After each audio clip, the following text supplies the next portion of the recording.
Zus van Flip van Henke zit met een probleem. Hij en zijn Marie, dat gaat niet meer goed.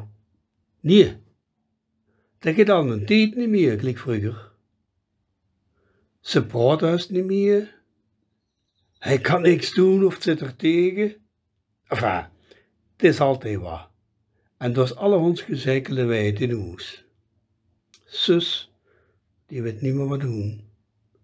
Maar is er stilletjes kapot van. Jammer, had Jean gezegd. Jean is een kameraad. Je moet je daar zo niet aantrekken. De dag van vandaag, daar is niks of daar is een oplossing voor. Voor elk probleem is er geen bureau. En in elk geval een relatiebureau. Zo heet dat. Een relatiebureau. Als ik vanochtend was, ik ging doorheen. En zo zit zus voor de eerste keer in een klein wachtkamertje van zo'n bureau. Dik tegen zijn goesting.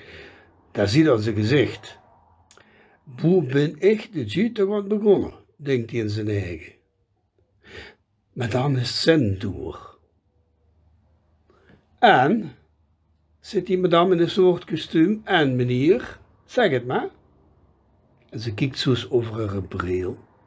Vertel het eens, wat scheelt er meneer? Ja, zit zus, ja. Hoe zeg je dat? Het is niet handig. Och, vertel het maar. Hij mag het al vertellen, hij geeft er niks naar boete. Had jij soms, zeg het madameke, zie jij misschien iemand anders tegengekomen? Nu het zo, zus, nu niet. Het zit zo, die van ons, als Marie, die slupt zo slecht, die ligt allemaal te draaien en te dromen en dan roept ze heel hard in haar sloop. Alle, zit madameke kostuum. En wat roept ze dan?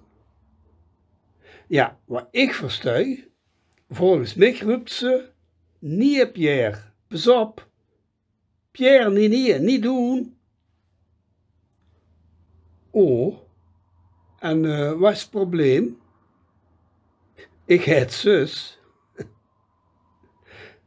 Madame kostuum, denkt even na, duwt er bril voor en ze zit, och meneer, zo erg is dat toch niet, vind ik.